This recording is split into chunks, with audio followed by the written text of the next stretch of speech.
News Network के sponsor है Saluja auto, furniture world, Shivam hotel restaurant cum bar, north point school, Balaji fashion, Aarti and sons, hotel sunshine lodging, Sudha Amrit restaurant and bar, Shanti hotel restaurant and bar, hotel Ispat international legend of Bengal, park cafe restaurant. Asansol में देवदेव चटर्जी की पीट कर हत्या के मामले में सोमवार को अधीर रंजन चौधरी मृतक के घर पहुंचे और उनकी पत्नी से मुलाकात कर शोक व्यक्त किया। उन्होंने पीड़ित परिवार के प्रति संवेदना जताते हुए कहा कि दुख की इस घड़ी में पूरा साथ उनके साथ है। पत्रकारों से बातचीत के दौरान अधीर रंजन चौधरी ने आरोप लगाया कि उनके समर्थक देवदेव चटर्जी की तृणमूल कांग्रेस से जुड़े लोगों द्वारा पीट कर हत्या कर दी गई। उन्होंने कहा कि मृतक का बेटा और पत्नी हमलावरों के सामने उसे बचाने के लिए गुहार लगाते रहे, लेकिन हमलावर लगातार मारते रहे। उन्होंने यह भी कहा कि पूरी घटना सीसीटीवी में कैद हो गई है। उन्होंने सवाल उठाते हुए कहा कि आखिर इस तरह से एक व्यक्ति की हत्या क्यों की गई। साथ ही उन्होंने पश्चिम बंगाल की कानून व्यवस्था पर निशाना साधते हुए कहा कि राज्य में सुशासन नहीं बल्कि कुशासन चल रहा है। নির্বাচন আসানসোলের নির্বাচন পরবর্তী হিংসার বলি হয়েছেন দেবদীপ চ্যাটার্জি। আপনারা সে খবর জানেন। একটা সাধারণ ছেলে, একটা সাধারণ পরিবার, মাত্র একটা সন্তান তাদের, আজকে তৃণমূলের নৃশংস আক্রমণের শিকার হয়ে আজকে সে আমাদের ছেলে চলে গেছে। তার গোটা পরিবার আজকে হাহাকার করছে, জানে না কি করবে। বাবা অসুস্থ, তার সহধর্মিনী সে কোনো রোজগার করে না, ক্লাস 4-5 পর একটা শিশু। তৃণমূলের এই সন্ত্রাসে আজ সারা বাংলা আজ তার ভাষা হারিয়ে ফেলেছে। নির্বাচনের আগে, নির্বাচনের পরে এ বাংলায় সন্ত্রাস কিন্তু অব্যাহত থাকছে। তাই সারা বাংলার মানুষ আজ এই সরকারের পরিবর্তন চাইছে। দেবদীপ চ্যাটার্জির এই নৃশংস হত্যার প্রতিবাদ করেছে, নিন্দা করেছে এবং আমাদের পার্টি যিনি সর্বোচ্চ স্তরের নেতা, ভারতবর্ষের পার্লামেন্টের যিনি বিরোধী দলের নেতা রাহুল গান্ধী, তিনি নিজে তার এক্স হ্যান্ডেলে এই ঘটনার প্রতিবাদ নিন্দা করে এটা স্পষ্ট করে বলেছেন যে টিএমসির গুন্ডাবাহিনীর হাতে, আবার বলি রাহুল গান্ধী স্পষ্ট করে বলেছেন টিএমসির গুন্ডাবাহিনীর হাতে দেবদীপ চ্যাটার্জিকে হত্যা হতে হলো। এটা আমরা প্রতিবাদ করি, এটা আমরা নিন্দা করি এবং এই হত্যাকারীদের, অপরাধীদের আমরা শাস্তি চাই। এই শাস্তি পাওয়ার জন্য আমাদের যতদূর যেতে হয় আমরা যাব। এই পরিবারের পাশে আমরা থাকব। একটা পরিবার যে দেবদীপ চ্যাটার্জির মৃত্যুর পর যে পরিবারটা সহায় সম্বলহীন হয়ে পড়ল, সেই পরিবারের পাশে গোটা আসানসোলের মানুষ থাকবে আগামী দিনে, এই প্রত্যাশা আমার আছে। এখন পশ্চিমবঙ্গ জুড়ে এই সন্ত্রাসের যে অব্যাহত গতি আমরা দেখতে পাচ্ছি, তাতে আমরা সবাই শঙ্কিত যে নির্বাচনের পরেও আরও এই ধরনের ঘটনা ঘটবে।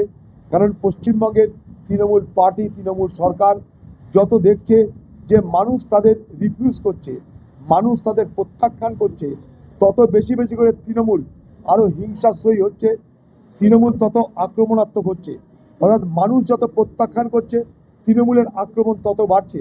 এই রকম জায়গায় দাঁড়িয়ে আছে আজকে সারা বাংলার বাস্তব অবস্থা। এই অবস্থার পরিবর্তনের জন্য কংগ্রেসের পক্ষ থেকে আমরা আমাদের যা ক্ষমতা আছে সমস্ত ক্ষমতা প্রয়োগ করে এই ঘটনার প্রতিবাদ, নিন্দা এবং এই সরকারের বিরোধিতা আমরা করব। আপনাদেরকে আরও জানি রাখি যে এখানকার যারা তৃণমূলের নেতা আছে, যাদের অনেক ক্ষমতা আছে, যারা মন্ত্রী শান্তি, তারা যাতে দেবদীপ চ্যাটার্জির এই মৃত্যুর পর কী কারণে তার মৃত্যু হলো সেই ঘটনাটাকে লঘু করার জন্য, কারণটাকে লঘু করার জন্য এখানকার মেডিকেল অফিসারদের উপরে তারা নানা চাপ সৃষ্টি করছে। নানা চাপ সৃষ্টি করে এই হত্যাকাণ্ডকে তারা লঘু করে দেখানোর চেষ্টা করছে, যাতে এই অপরাধীরা সাজা না পায়, সাজা পেলেও যেন যোগ্যতম সাজা না পায়। তার জন্য এখানকার তৃণমূল নেতারা সক্রিয় হয়ে এখানকার মেডিকেল অফিসারদের, যাদের দায়িত্বে এই পোস্টমর্টম, যাদের দায়িত্বে এখানকার মেডিকেল হাসপাতাল, তাদেরকে প্রভাবিত করে এই বিষয়টাকে লঘু করার চেষ্টা করছে, এই ঘটনাটাকে লঘু করার চেষ্টা করছে। আমরা সমস্ত বিষয়টা সামনে রেখে আমাদের যারা আইনি পরামর্শদাতা তাদের সঙ্গে আলোচনা করব। এই ঘটনা নিয়ে, এই হত্যাকাণ্ডের বিচার নিয়ে আমরা শুধু জেলা কোর্ট নয়, জেলা কোর্ট থেকে হাইকোর্ট, হাইকোর্ট থেকে সুপ্রিম কোর্ট, আমরা সর্বত্র এই হত্যাকাণ্ডের বিচার চেয়ে আগামী দিনে যাব, তার সঙ্গে আন্দোলনও করব, আইনি আন্দোলন এবং আইনের বাইরে পথে নেমে प्रतिबाद एवं आंदोलन। वहीं इस विषय पर तृणमूल राज्य सचिव शिवदासन दासू ने इन आरोपों को खारिज पहले ही कर दिया था। তো আমি যে শুনেছিল যে এখন বলে তো লাভ নেই, যার ডেথ হয়েছিল ওই সময় তোরা ড্রিঙ্কিং এ ছিল শুনেছি। ওর পোস্টমর্টম রিপোর্টে পড়ে তো পুরো ডিটেল পাওয়া যাবে।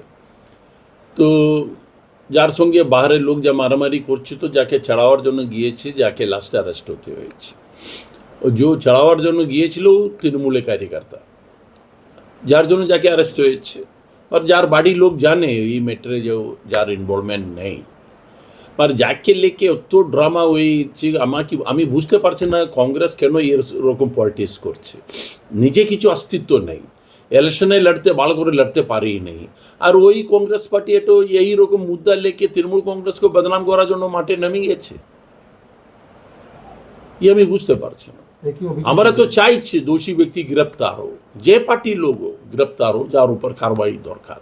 এখন তো ইলেকশন কমিশনের আন্ডারে আছে পুলিশ, তো বলতে পারবে না পুলিশ তৃণমূলের কথাতে চলছে, এই কথা তো বলতে পারবে না। এখন ইলেকশন কমিশনের আন্ডারে আছেন, তো পুলিশ স্পষ্ট যাচ করছে, দেখুন কি হচ্ছে। রাজনৈতিক কারণে খুন নেই, না না, রাজনীতি कोई ম্যাটারে নেই। যার মধ্যে যার বাড়ির লোককে भी জিজ্ঞেস করে দেখুন, যার ওয়াইফ ছিল তো ওয়াইফকে জিজ্ঞেস করে দেখুন, কিচ্ছু নেই। ও যে কংগ্রেস ক্যান্ডিডেট ওই ফ্ল্যাটে থাকে, এই জন্য ও উল্টা পুল্টা বয়ান দিচ্ছে, যার কিছু অস্তিত্ব নেই। রাজনীতি দেখুন, এইরকম একটা মুদ্দাতে রাজনীতি করে কি ভালো আছে নাকি বলুন? রাজনীতি করার জন্য প্রচুর মুদ্দা আছে।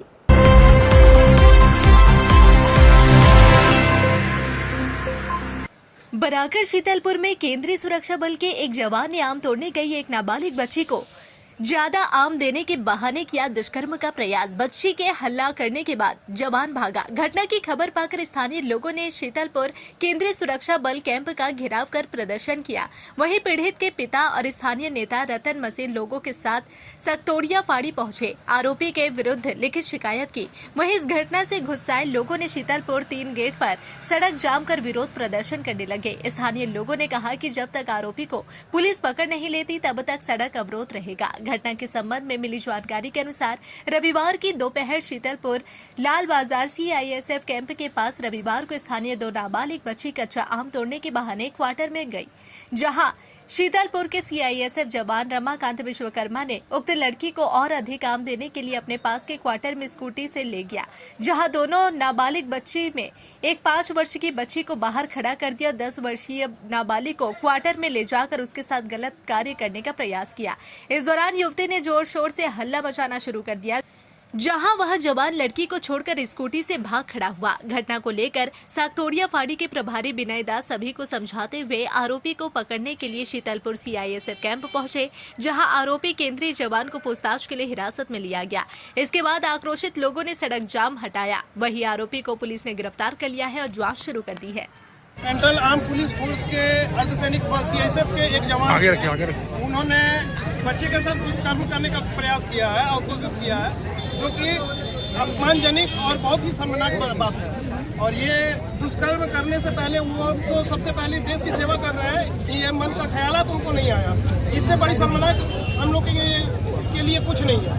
ये हम लोग देखें, जब तक हम वो बच्ची के साथ इंसाफ नहीं मिल जाएगा, और वो जो अधिकारी हैं, वो जो भी सैनिक बल है, उनको अपने नौकरी से उनको बर्खास्त किया जाए और उनको कड़ी से कड़ी सजा दिया जाए, उसकी हम लोग मांग कर रहे हैं। उसके विरोध में हम लोग रोड ब्लॉक करके रखे हुए हैं। जब तक उसको इंसाफ ना मिलेगा तब तक हम लोग रोड ब्लॉक करके रखेंगे। और उसका कोई भी ऐसा वो उसको यहाँ से हटाया गया, क्यों हटाया गया, इसका जवाब हमें चाहिए। और उसको यहाँ पे ऑन द स्पॉट इसे बुलाने की कोशिश कर रही है। आने वाले दिनों में इस मुद्दे पर राजनीति और तेज होने के आसार है, जिससे क्षेत्र का माहौल और अधिक संवेदनशील बना रह सकता है। ऐसे कर रहे हैं, वो देश की सेवा कौन सी मानसिकता से करेंगे? ये खाकी वर्दी पहना के आम पब्लिक को सुरक्षा दे रहे हैं, किस आधार पर दे रहे हैं? तो वो कहाँ काम करते हैं, जॉब कहाँ करते हैं? वो सीएसएफ अभी सीतापुर यूनिट में अभी काम कर रहे हैं। नाम पता होगा क्या है? नाम उसका अभी तो हम लोगों को नहीं पता। वो डायरेक्ट अभी पोस्टिंग पे आए हुए हैं, जैसे हमें सुनने को आया, अब डायरेक्ट पोस्टिंग पे आए हैं और उसको क्वार्टर अलॉट किया गया ईसीएल का पूरा। तो वह किस कारण से किया, कैसी मानसिकता की ये सीआईएसएफ में भर्ती हो रही है, ये हमें सोचने और विचारने की बात है। और जब तक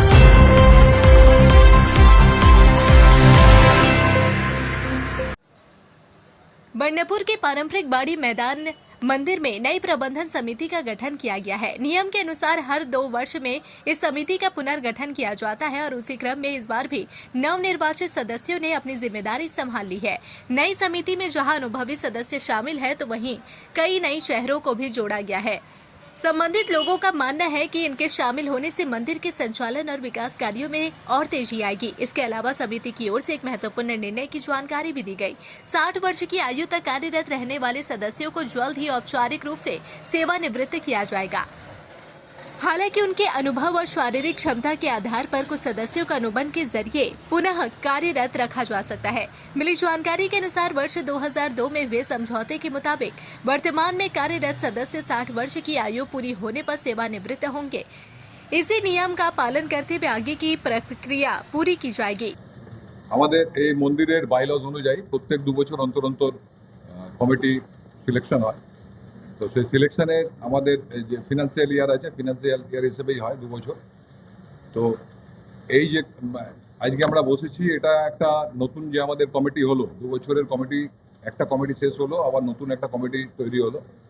তো সেই কমিটির যারা আজ এই কমিটির সিলেক্টেড হয়েছেন সেই সকল সদস্যকে নিয়ে আজকে আমরা এই মিটিংয়ে বসেছিলাম।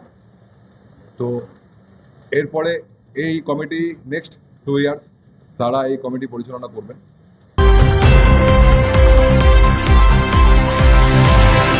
इस चैत्र महीने में हो जाइए तैयार शानदार खरीदारी के लिए, क्योंकि लेकर आ गया है बालाजी फैशन हर घर की पसंद Chaitra special sale up to 60% off. आप पाए लेटेस्ट डिजाइनर सूट, साड़ियाँ और फैशन कलेक्शन, वो भी बेहतरीन दामों में। शादी, फेस्टिवल या डेली वियर, हर मौके के लिए एक से बढ़कर एक शानदार कलेक्शन और क्वालिटी ऐसी जो दिल जीत ले। आइए आज ही विजिट करें GT road opposite Subhash cinema hall Asansol, और ऑनलाइन देखने के लिए विजिट करें www.shribalaji.fashion.in। बालाजी फैशन हर घर की पसंद, जल्दी कीजिए, ऑफर सीमित समय के लिए है। आसनसोल में आरामदायक और सुरक्षित ठहरने की तलाश है तो आइए होटल सनशाइन लॉजिंग में। साफ सुथरे कमरे, शांत माहौल और बेहतरीन सुविधाएं, सब कुछ आपके बजट में। लोकेशन भी बिल्कुल सुविधाजनक। दुर्गा मंदिर जीटी रोड मैकॉम प्लाजा के सामने, उषाग्राम आसनसोल। चाहे बिजनेस ट्रिप हो या family stay, hotel sunshine lodging है आपका भरोसेमंद ठिकाना।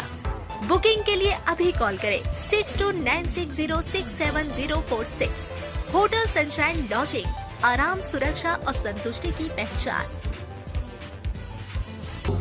ফার্নিচার ওয়ার্ল্ড শুধু নামই নয়, সত্যি ফার্নিচারের ওয়ার্ল্ড। একটা দুটো নয়, পুরো 4টে ফ্লোরই শুধু শুধু এক্সক্লুসিভ ফার্নিচারের সম্ভার পাবেন। প্রত্যেক ফ্লোরে আছে চোখ ধাঁধানো ফার্নিচারের বিশাল সম্ভার, তাও আবার 20% ছাড়ের সাথে। शाला मोड़ स्थित प्रतिष्ठित अंग्रेजी माध्यम के आसनसोल नॉर्थ पॉइंट स्कूल में नर्सरी से क्लास 9वीं और 11वीं के लिए प्रवेश खुला है। ऑनलाइन नामांकन की भी सुविधा। स्कूल में सारी आधुनिक सुविधाएं उपलब्ध हैं। Air condition computer lab, air condition auditorium, swimming pool, पूरे स्कूल कैंपस में सीसीटीवी निगरानी, स्कूल ट्रांसपोर्ट की भी सुविधा। संपर्क करें आसनसोल नॉर्थ पॉइंट स्कूल में।